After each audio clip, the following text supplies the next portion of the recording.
ಎಲ್ಲರಿಗೂ ನಮಸ್ಕಾರ. Welcome back to my channel. ಇದು ಯುಗಾದಿಯ ಲಾಗ್ ಆಗಿರುತ್ತೆ.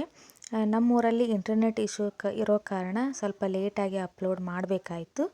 ಹಾಗೆ ಅವತ್ತಿನ ದಿನ ನಾವು ಹಂಡೆಗೆ ನೀರು ಕಾಸ್ಕೊತಿರ್ತೇವಲ್ಲ, ಆವಾಗ ಬೇವಿನ ಸೊಪ್ಪು ಹಾಕ್ಕೊಂಡು ಸ್ನಾನ ಮಾಡ್ತೀವಿ.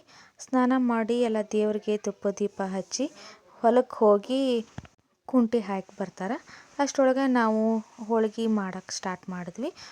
ಸಜ್ಕದ ಹೋಳ್ಗೆ ಮಾಡ್ತೀವಿ. ಸಜ್ಕದ ಹೋಳ್ಗೆ ಮಾಡಿ ದೀಪ ಬೆಳಗೋದು ನಮ್ಮ ಮನೆ ಪದ್ಧತಿ.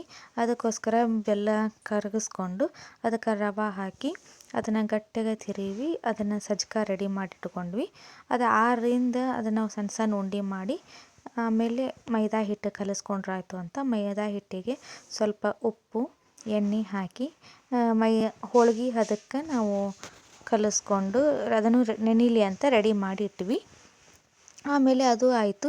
ಅದನ್ನು ಎಣ್ಣೆ ಹಚ್ಕೊಂಡು ಅಂಗೈ ಮೇಲೆ ಸ್ವಲ್ಪ ಸವರ್ಕೊಂಡು ಉಂಡೆ ಮಾಡಿ ಇಟ್ಕೊಂಡಿರ್ತೇವಲ್ಲ ಅದನ್ನು ಈ ರೀತಿ ತುಂಬಿ ಹೋಳ್ಗೆ ಮಾಡ್ತೀವಿ. ಇಷ್ಟನ್ನು ಮಾಡಿಟ್ಕೊಂಡು ಒಂದೊಂದು ಹೋಳ್ಗೆನ ಲಟ್ಟಿಸ್ಕೊಂಡು ಮಾಡಿದ್ವಿ. ತುಂಬ ಸಾಫ್ಟಾಗಿ ಬಂದಿದ್ದು ಹೋಳಿಗೆ ಎಲ್ಲ ತುಂಬ ಚೆನ್ನಾಗಿದ್ವು. ಹಾಗೆ ನಮ್ಮ ಮನೆಯಲ್ಲಿ ಒಂದು ಹಳೆ ಮಿಷನ್ ಇತ್ತು, ಟೇಲರಿಂಗ್ ಮಿಷನ್. ಅದು ಬರೀ ರಿಪೇರಿಗೆ ಬರ್ತಿತ್ತು. ಅದಕ್ಕೆ ಅದನ್ನು ಕೊಟ್ಟು ಮಿಷನ್ ತೊಗೊಂಬರಕ್ಕಂತಂದು ನಮ್ಮ ಮನೆಯವ್ರು ಹೋಗಿದ್ರು.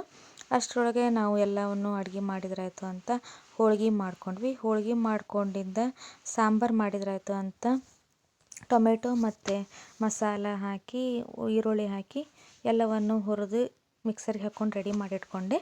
ಹಾಗೆ ಒಂದು ದಬ್ರಿ ಇಟ್ಟು ಅದಕ್ಕೆ ಸ್ವಲ್ಪ ಎಣ್ಣೆ ಹಾಕಿ ಸಾಸಿವೆ ಜೀರಿಗೆ ಹಾಕಿ ಅದು ಸಿಡಿದಾದ್ಮೇಲೆ ಸ್ವಲ್ಪ ಖಾರ ಹಾಕಿ ರುಬ್ಕೊಂಡಿದ್ದ ಮಸಾಲೆ ಇರ್ತೈತಲ್ಲ ಅದನ್ನು ಹಾಕಿ ಅದು ಸ್ವಲ್ಪ ಎಣ್ಣೆ ಬಿಡೋವರೆಗೂ ಅದನ್ನು ಹಾಗೆ ಬಿಟ್ವಿ. ಸ್ವಲ್ಪ ಅರಿಶಿನ ಪುಡಿ ಹಾಕಿದ್ವಿ. ಅದು ಎಣ್ಣೆ ಎಲ್ಲ ಬಿಟ್ಟಿಂದ ಅದು ಹಸಿ ವಾಸನೆ ಎಲ್ಲ ಹೋಗಿರ್ತೈತೆ ಅಂಥೇಳಿ ಆಮೇಲೆ ಅದಕ್ಕೆ ಎಷ್ಟು ನೀರು ಬೇಕೋ, ನಾವು ಎಷ್ಟು ಜನಕ್ಕೆ ಬೇಕೋ ಅಷ್ಟು ಜನಕ್ಕೆ ನೀರು ಹಾಕಿ ನುಗ್ಗೆಕಾಯಿ ಬೇರೆನೇ ಬೇಯಿಸ್ಕೊಂಡಿದ್ವಿ. ಅದನ್ನು ಅದಕ್ಕೆ ಹಾಕಿ ಸ್ವಲ್ಪ ಉಪ್ಪು, ಹುಣಸೆಹಣ್ಣಿನ ರಸ, ಬೆಲ್ಲ ಹಾಕಿ ಅದನ್ನು ಕುದಿಸಿ ಅದನ್ನು ರೆಡಿ ಮಾಡಿಟ್ಕೊಂಡ್ವಿ.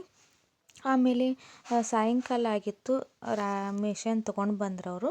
ಮಿಷನ್ ತೊಗೊಂಬಂದಿಂದ ಅದನ್ನು ಸಾಯಂಕಾಲ ಪೂಜೆ ಮಾಡಿದ್ರತು ಅಂತ ಅವನ್ನೆಲ್ಲ ಜೋಡ್ಸಕತ್ರವರು. ಆವತ್ತಿನ ದಿನ ನಮ್ಮೂರಲ್ಲಿ ನಾರಾಯಣ ದೇವರ ತೇರು ಎಳಿತಾರೆ. ಅಲ್ಲಿ ಹೋಗಿ ದರ್ಶನ ಮಾಡಿಕೊಂಡು ಕಾಯಿ ಒಡೆಸ್ಕೊಂಡು ಬಂದ್ವಿ. ಹಂಗೆ ನಮ್ಮ ಕಡೆ ಎಲ್ಲ ಈ ಹಬ್ಬದ ಅಡುಗೆ ದಿನ ಈ ರೀತಿ ಎಲ್ಲ ಮೇಲ್ವರಿಸಿ ಪೂಜೆ ಮಾಡಿನ ದೇವ್ರಿಗೆ ಎಡೆ ಹಿಡಿಯೋದು, ಆಮೇಲೆ ಊಟ ಮಾಡ್ತೀವಿ. ಈ ರೀತಿ ಅದನ್ನೆಲ್ಲ ಮುಗಿಸ್ಕೊಂಡ್ವಿ. ಈ ಲಾಗ್ ನಿಮಗೆ ಇಷ್ಟ ಆದರೆ ಪ್ಲೀಸ್ ನನ್ನ ಚಾನಲ್ನ ಸಬ್ಸ್ಕ್ರೈಬ್ ಮಾಡ್ಕೊಂಡು ನೋಡಿ, ಲೈಕ್ ಮಾಡಿ, ನನಗೆ ಸಪೋರ್ಟ್ ಮಾಡಿ. Thank you so much.